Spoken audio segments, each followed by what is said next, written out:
Hey, ladies and gentlemen, what's the hop drop? It's Eric Lima coming at you with another episode of TPL. You know what that stands for. Episode 596. It's part 5 of the Ruby Tuesday Dartmouth Tribute Saga. I can catch you up to speed on that. Ruby Tuesday in Dartmouth at the Dartmouth Mall has officially closed its doors back in this past Sunday. August 14, 2016, it was the death of Ruby Tuesday Dartmouth. But its legacy is living on because a friend of mine, a good friend of mine who I work with, she created the Ruby Tuesday reunion and a Facebook page, and I decided to, and I was part of it, so honored and thank you. And what I'm doing what I did in each of the episodes that you saw, previous episodes you've seen, was trying to focus on the positive aspect of Ruby Tuesday. You know, what songs were out during my tenure there, what shows were on, and so on and so forth, what sports events happened during my tenure there. So I have decided, I am going to have a little bit of fun here. That's right.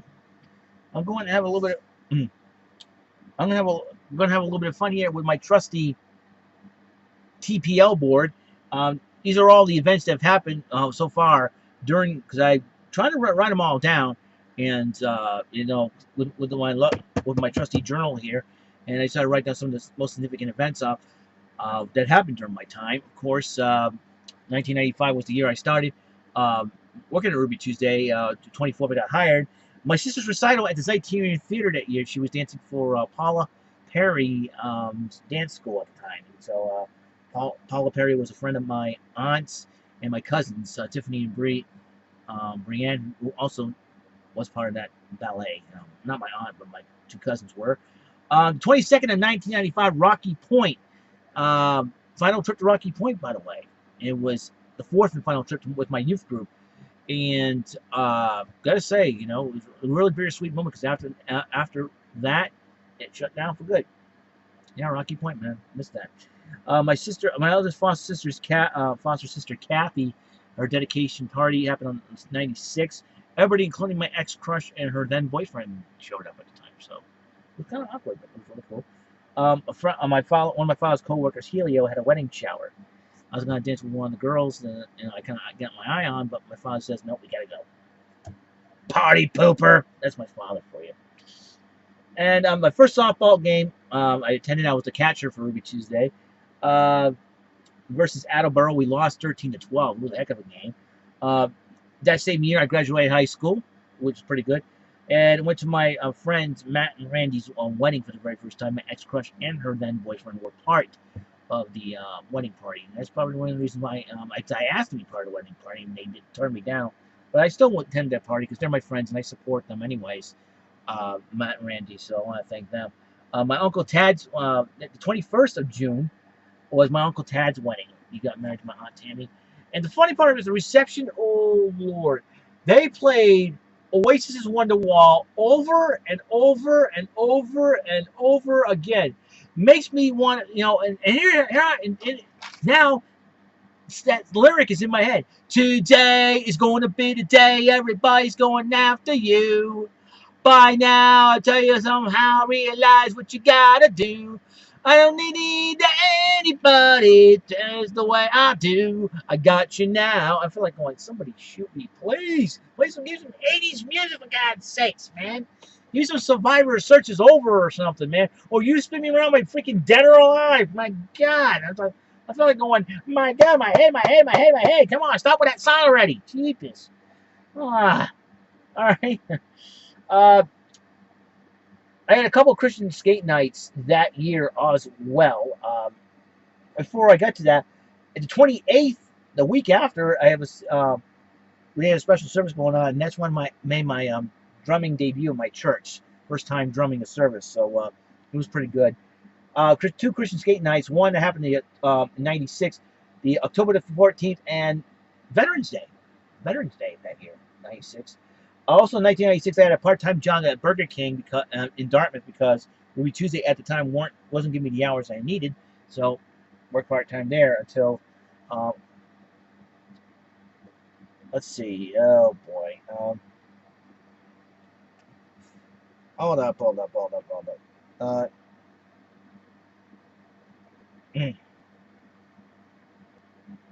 all right.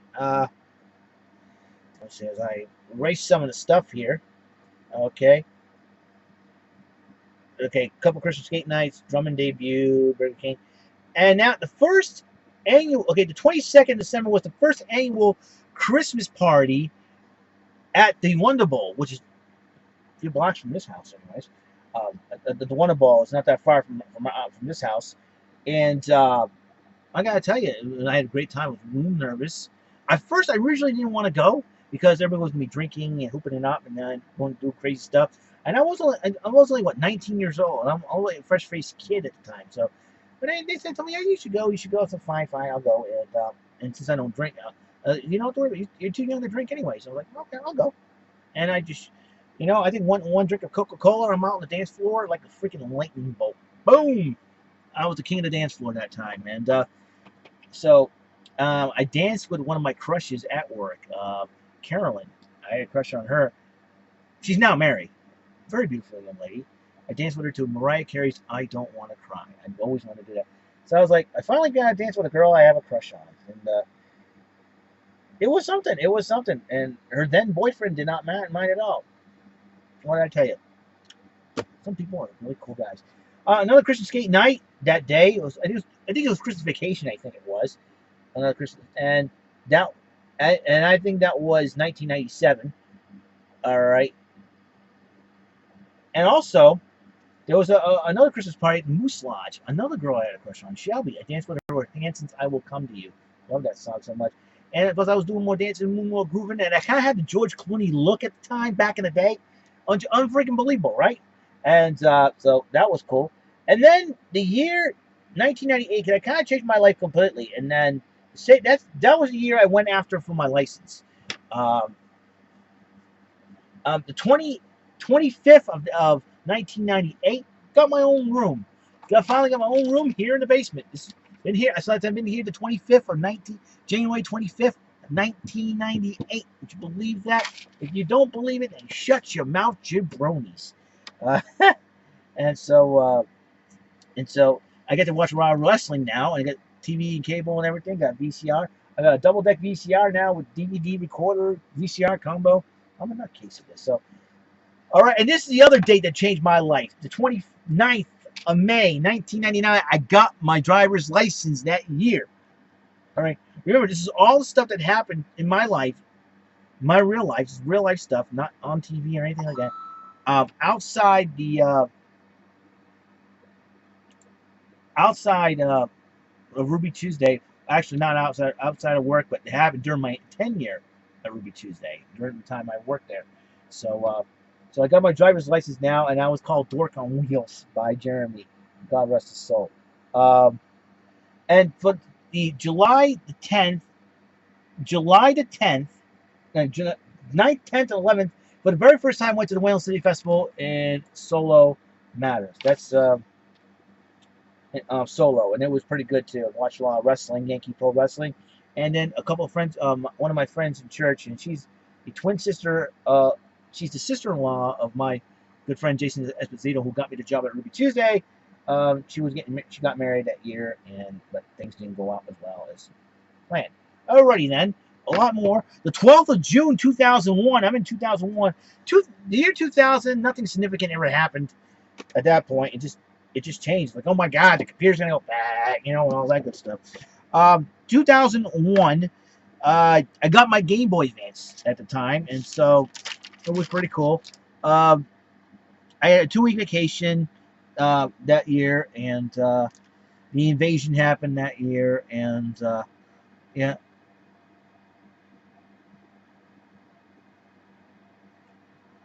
I thought Carolyn moved to Florida. That must be for a while. And they found out my ex-crush got engaged to her then friend, but they broke it off in the year after. I watched Rush Hour 2 that year. And let's see what else. What else? What else? Let's see what else. What else? September the 1st. Press Your Luck premiered on the GSN network, which of 2001, and then 10 days later, the whole thing happened. The whole tragedy had happened. 9/11. I was working that day, early that day. I think my boss Joe was there, Brian, everybody else was there, and then you talk about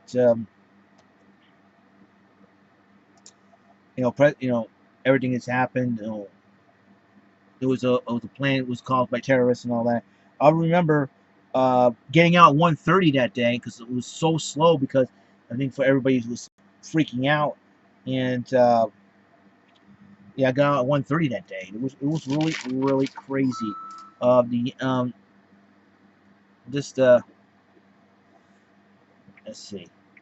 Everybody's killing me here. I'm getting tagged in the post as well, dude.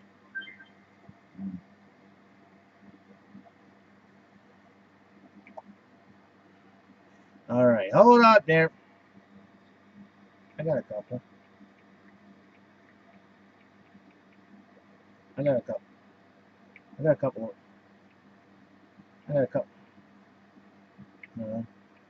Hang on. Yeah, yeah. Hang on.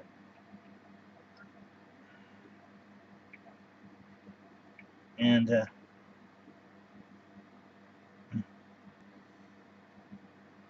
oh, there's me on the dance floor. And people want to know why I'm doing what I do, and that's the fun part. The World Series took place in November. Most exciting World Series. Arizona did win that World Series. Christmas Eve, another Christmas party that happened that year as well. Well, and that would be so went at the VFW in Dartmouth, across from Walmart, right near, and it was a lot of fun. Christmas party. It was totally. I sang "Fly," and "She Bangs," and oh, okay, here we go. A little recap here. Let's see. August the 3rd of 2001. I saw Rush Hour 2. I got the Super Nintendo system on the 13th. And St. Patty's Day, the 3rd of March in the '01, I reunited my friendship with Donald Womble and got to see him again. February 18th, my ex-crush announced her engagement to her then boyfriend at the time, and it was a little crazy. So got to all right, 2002, and 2002. My brother took up gymnastics. That was the fun part. The 22nd of that year, one of my coworkers, Jeremy Lawton, was killed in an accident. It was really tough, because he was one of the valuable members. I didn't get along with him, but I respected his hard work ethic. This guy was always focused, and but I've always the hard worker and focused when he does, and does it well.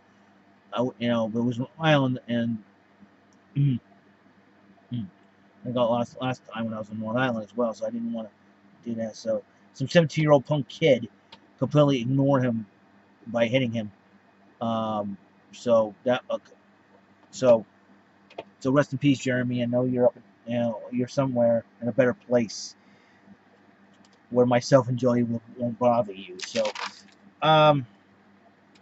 and the Patriots. Yep. No. February 2nd, February 3rd, 2002. Patriots won the Super Bowl, and I was hooping and up, hollering there.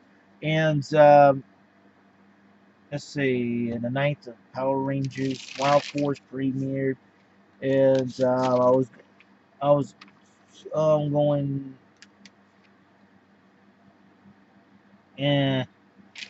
19th in 8 year. It was, oh boy.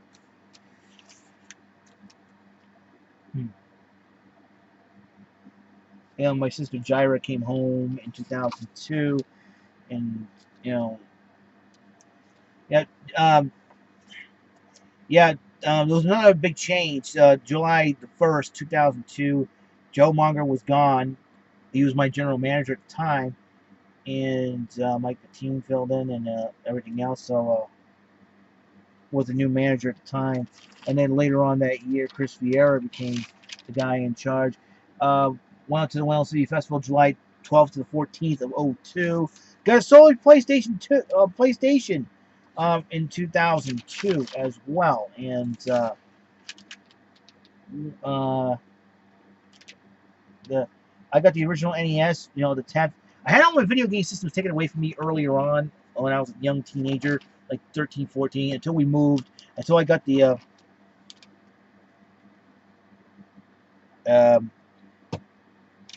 oh boy, there's a lot of stuff on here, you know. Uh, Another Christmas party,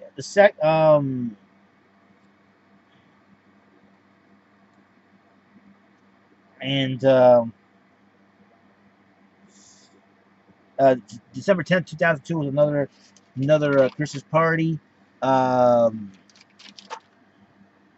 is Yeah, I've been the 31st that year I got suspended from work. So I lost my temper, and then I mean I had a rough January of 03, and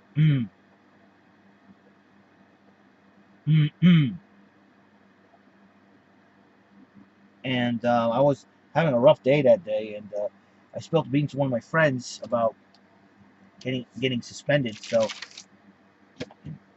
my parents chewed me out. So that was a real tough time. 2003, my family went on a road trip to Minnesota. This is 2003, and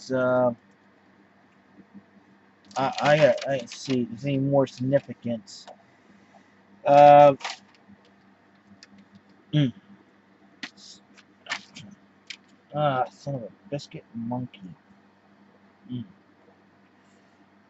yep. A driver's license and car. Wellness City Festival that year. Uh, you know, Wellness City Festival, Wellness City Festival, Wellness City Festival. Mm. Game Boy Advance SP. Okay, okay. Now let's see. I did buy the 16th. Yep, I finally got it. The 17th of October, 2003. Despite the fact the Red Sox did lose. Hmm, um, um, the Red Sox did lose that. After the Red Sox did lose that series in 03. I think having the fan over here is a pain in the neck, but I gotta stay cool. You know what I mean? Um, got the game. I got the game Super Mario Bros. 3 for the Game Boy Advance. I was really excited about. You know, flagship cinemas. Opened up. There's a lot of stuff that I wrote down. Peking Palace, Chinese buffet in Fairhaven, and yep, yep. They were planning another Christmas party. Indeed.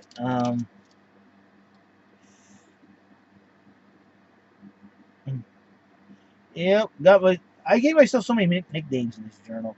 Um, okay, Monday, December the 15th, and at the Dartmouth VFW in Dartmouth, and that was December 15th of that year.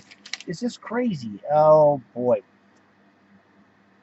Oh wow, wow, wow. There's a lot of stuff going on, and I gotta tell you, I gotta tell you, uh, it's been hmm, hmm, hmm.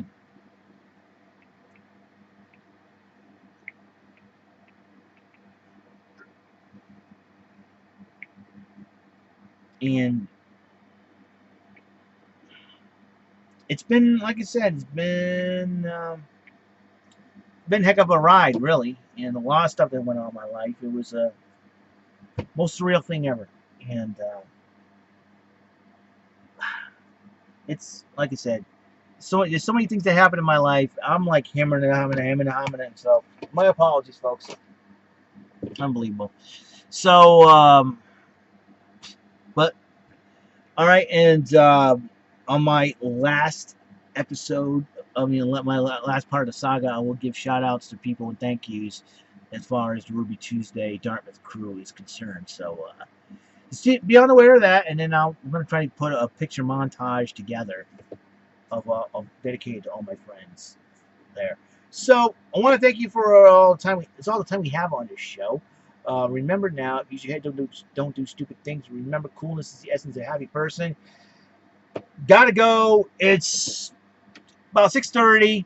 Even though there's nothing good on TV because all the wrestling now is moved to the beginning of the week. Gotta eat somehow. I'm pretty hungry.